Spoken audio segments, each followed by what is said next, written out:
We now come to the Distinguished Speaker Series segment of the forum.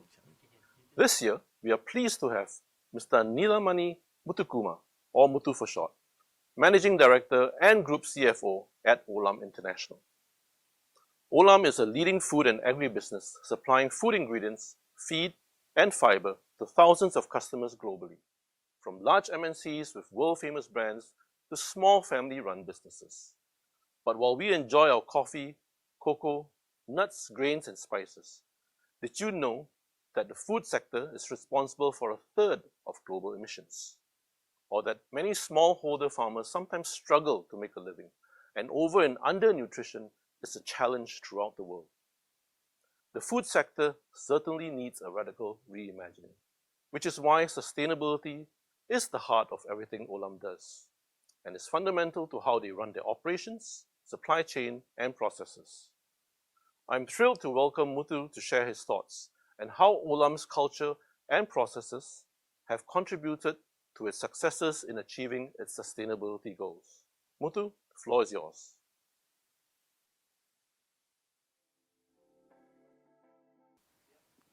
Okay, good afternoon. Good afternoon, everybody. I think it has been an interesting day so far. And I'm Muthu from Olam. I'm delighted to be part of this RHT G.R.A.C.E Institute Forum and to be invited to share my thoughts on COP26, the hot topic across the world, and more importantly, what we as Olam, who are one of the global agri and food major companies in the world, impacting or wanting to impact the world positively in achieving the Paris Agreement goals and incidentally the recent Glasgow COP26 goals. And then I will be sharing some of my thoughts with you in the next 30 minutes and happy to take any questions that you will have through this presentation. And we will go to this presentation first. So thoughts from our side, thinking from COP26. So what's happening for us, and then the second section of that would be what would be the Olam's sustainability journey and how both are interlinked. The clicker is not working.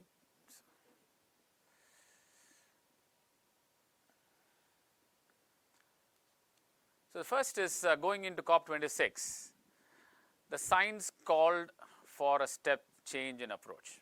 Right, 50% reduction in emission by 2030 to limit global warming by 1.5 degrees centigrade by 2100. In line with the Paris Agreement, which was agreed by 2100, we would not have any increase beyond 2 degrees centigrade. But the unfortunate part is we are already 1.2 degrees centigrade warmer than pre-industrial levels. And that means that by 2100, with the current rate, we would be 2.7 degrees warmer, which will mean that more than 800 million people across the world will risk their lives by rising sea levels on pre-COP26 trajectory. And more importantly, already more than 1.7 billion people across our 7.5 billion population over the world are experiencing severe heat waves pre-COP26 trajectory. And that means 25% loss of our global GDP by 2100 on current climate trajectory. So really it's an emergency situation. And with the pre-existing climate pledges and commitments falling very well short, I think the Glasgow meet of COP26 was timely. And a lot of statistics here. The important thing is the fossil fuels production is likely to go up, and that is concerning. And there are 3 major producing countries which are planning to have more fossil fuel production. And while encouraging is from a demand perspective, there is a lower demand on oil and gas and higher demand projected for non-fossil low emission substitutes. And if you really look at the gap, and we have a situation that is to be addressed here and now. Now some overall views about the COP26 that has made progress. What is heartening to see is 90% of the countries world over have signed up after pledges from India and others. The Paris rule book, which was in 2015, what was an idea as a Paris agreement, has been completed, and that means that people have greater clarity in how do we do the carbon market and how do we ensure that we have stricter emission disclosures around the world. And there is a clear plan of phasing down of coal and fossil fuels, which are highlighted first time as in the COP, which is a COP final agreement, which is a positive thing. And more importantly, there is a reinvigorated international collaborations. There is a joint US and China things. When Trump was the president of the US, there was clearly US not willing to be part of the Paris Agreement, but with Biden's government coming over, that has been a very positive move, and that has helped us in having this US-China declaration on climate collaboration, which is important. And more importantly, more than $8.5 billion of just energy transition partnership for South Africa, and all of these are very, very positive. And as I share this with you, more and more private enterprises are joining this whole goal of getting into net zero emission, and I will talk about it shortly. But what is very important to build momentum beyond COP26? We had the 2015 Paris Agreement, we have the 2021 Glasgow COP26. These are events that are supposed to trigger sustained momentum towards the larger goal of ensuring we don't reach or breach, more importantly, the global warming targets. The first is revisiting the national ambitions on mitigating more frequently in what is the ratcheting of the political climate. We have to have very clear adaptation plans, and so that there is a loss and damage likely to dominate COP27. Now, first I talked about the unprecedented private sector mobilization, and that is part of our sector as well. And between 2019 and end of 2021, you can see a 7-fold increase in number of companies who have joined this net zero targets. In terms of looking at building granular emission baseline, have more artificial intelligence empowered simulation tools, have integrated sustainability KPIs, have ability to have developing new climate champion roles within high impact teams, mainly on supply chain, and which is what Olam is a major player in, especially in the agri industry. So that brings me to the second part of this presentation, which is Olam's sustainability journey. A brief about Olam.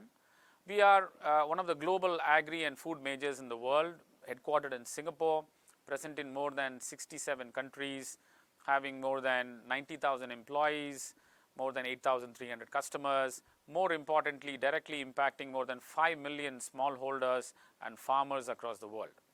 And what do we actually want to impact are these three that you are seeing in the screen. The food system, which is clearly an inextricable link between people's health and planet health. There are three aspects. The first is we have to feed the world with a healthy diet. The second is we need to have a healthy food system and supply chain that can allow us to feed the world for the increasing demand that is coming in, but within the planetary boundaries that we have agreed either on the Paris Agreement and, more importantly, what we have now agreed on COP26 in Glasgow. Hence, the food production and supply chains need to be absolutely well structured to meet not only the needs of the humans, but more importantly, the environment. Now, if you really look at the first part of the three things that I talked about, there is a growing section of population, especially in Africa and Asia, that needs our attention.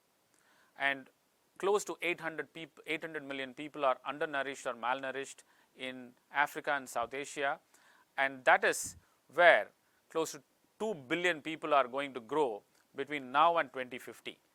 What will shock us is the statistics that nearly out of the 2 billion people that are the population that is expected to grow between now and 2050, nearly 1.9 billion people are actually going to be growing in Africa and South Asia, with just 100 million people growing in the rest of the world. And that clearly brings us to the point that on one hand, we all want to produce more food to meet the growing demand of the growing population. But at the same time, what is important for us to note and register is that close to 20 to 30% of the food which is currently being produced is being wasted each year. And that is roughly 900 million to 1.3 billion tons of food, not a small amount at all. And what we, Olam, want to do is, in addition to focus on growing more food within the planetary boundary conditions so that we don't harm the environment going forward, is also provide improved efficiencies on supply chain to reduce wastage, which is 20 to 30%, which never reaches our plate. Now, if you look at all of these issues, the planetary boundary conditions that we have, some are in red and some are in green, with the sole exception of stratospheric ozone depletion, which you see on the right of this circle that we are seeing. Everything is currently in danger of uncertainty, that how will we progress between now and 2050, and more importantly to 2100. Most of us will think, okay, 2050 is still 30 years afar, and 2100 we don't know whether we will be alive and why we should be worried about. But we do owe our responsibility for the future generation to ensure that we leave this world a better place and not harm the world that has happened in the last 80 to 100 years. I talked about this 2 billion people, and 2.1 times the population is going to grow in Africa and South Asia, and most importantly in sub-Saharan Africa. And that is where the key malnourishment, undernourishment is happening today. And as I talked about, many of these planetary boundary conditions that you see on the right side as a flywheel, most of them are uncertain, and we don't have a mechanism today to really measure.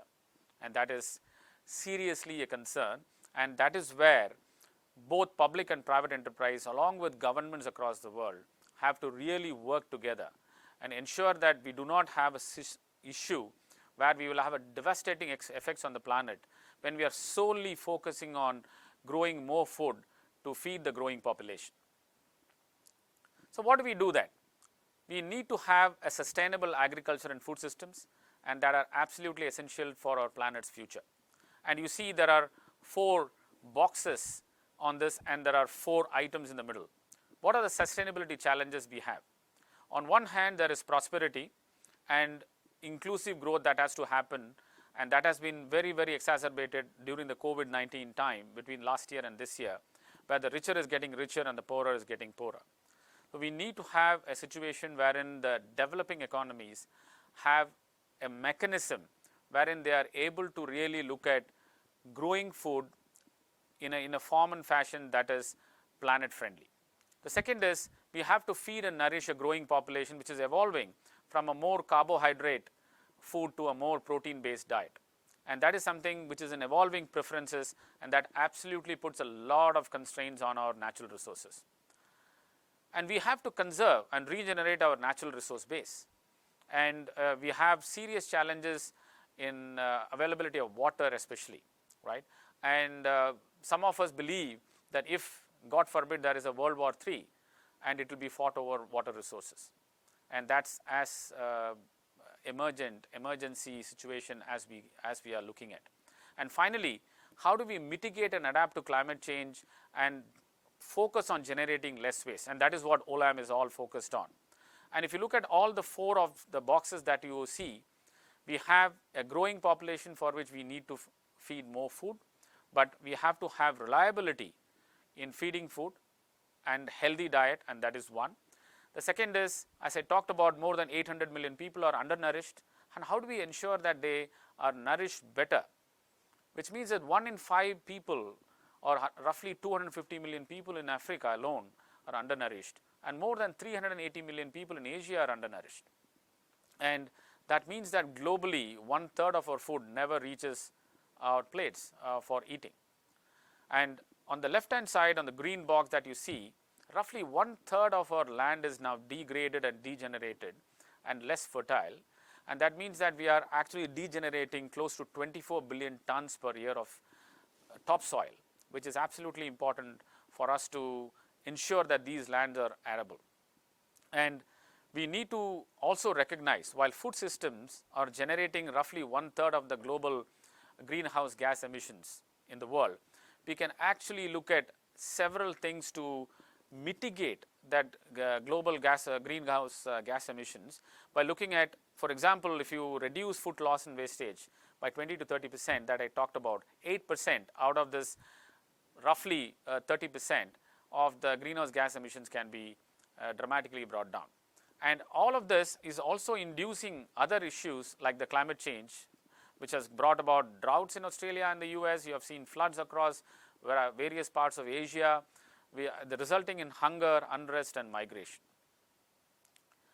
Now coming to specific of Olam, and that is what I represent as a group CFO, and we as Olam have been in this sustainability journey much earlier than many of our peer group companies in this industry.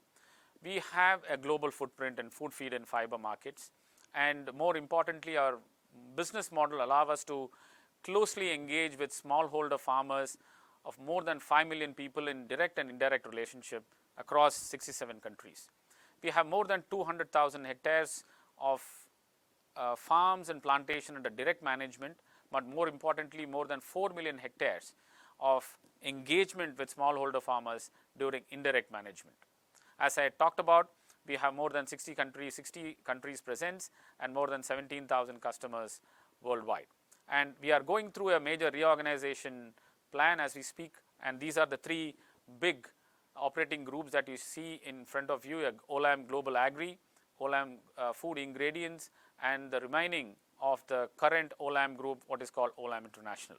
And we believe that by having this reorganization, we will be able to better serve our customers, our suppliers, our other stakeholders, and more importantly, progress this world in a more sustainable food production way. And we have certain ambitious 2030 sustainability agenda. The first is we want to foster inclusive livelihoods. As I talked about, especially situations which have now happened between 2019 and 2020 and 2021 because of the COVID situation, the pandemic situation, there is growing disparity between the haves and have-nots. How do we ensure that we are able to increase net income of people who are in developing countries who are undernourished? So we have a target of at least improving net incomes for 2 million people with whom we engage our communities through our businesses. We want 100% of the farmers who are engaging with us to have good agricultural practices exposure. By 2030, we want 100% traceable supply chains in all our networks across the 67 countries that we participate. More importantly, all our raw materials that we source from our smallholders and other suppliers, we source 100% of the raw materials sustainably. The second is we want to play a reliable, impactful role in feeding and nourishing the world, and that seems very a grandiose statement.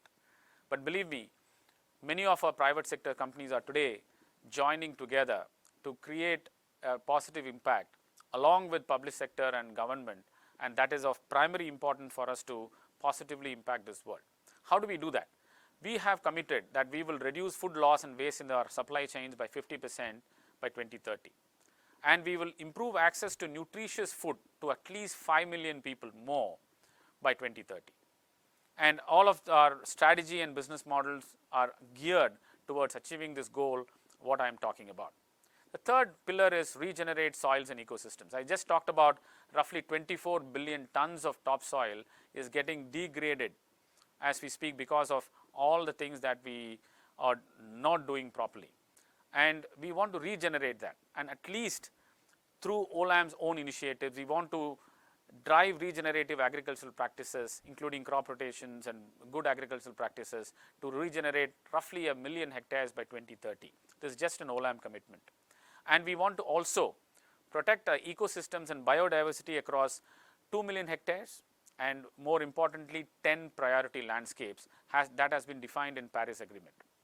And lastly, minimize climate and material footprint. That is the planetary boundary conditions that all of us have signed up to. First is reduce greenhouse gas emissions by at least 50% in all our operations across the world and supply chains. And more importantly, we do not want to participate in any supply chain that will result in deforestation across the world. So 100% of our supply chains will be deforestation free by 2030. And this is how we believe that we will create impact across the world by participating in this agri and food sector. The first is we want to analyze the risk and context analysis. A lot of people talk about fantastic intent, but how do we convert intent into action, measurable action, and that can then be tracked and reported and analyzed and improved upon. And that is the first thing that we are looking at. So there are 4 outcomes that I talked about in the previous slide.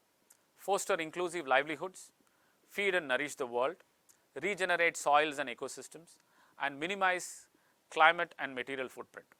All of these goals cannot be done unless we have clarity on clear approaches, have ability to have systems and processes, to have activities and outputs that then culminate into these 4 outcomes that we are hoping for by 2030. And there are a host of things that you are seeing in this slide, and the devil is in the details. And all of us in Olam are passionately believe that if you are able to do each one of this, and it is not that every one of us will be able to influence all of these circles that you see, but collectively, if each one of us contribute in our own sphere of influence, and we will be able to collectively impact as Olam in achieving these 4 outcomes that we hope to achieve by 2030. And we are facing sustainability challenges head on, right? And today it is the topic that is at once fashionable and at the same time becoming a regulatory requirement.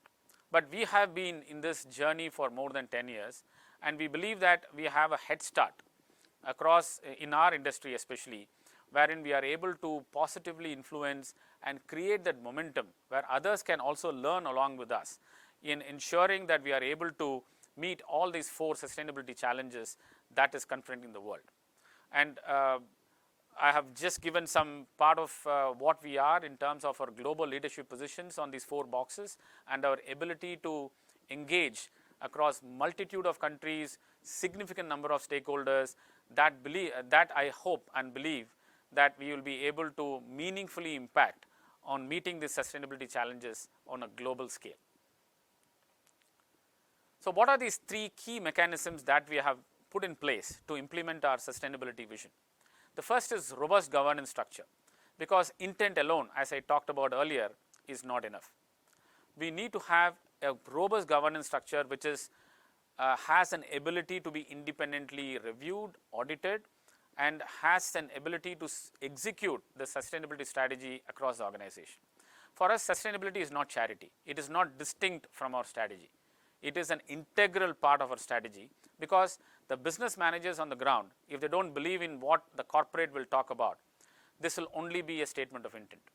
So what we do is always these sustainability actions are built grounds up, which is an inherent part of our business model and business strategy, and that ensures that we are able to sustain the momentum over time and, more importantly, build on it over the years.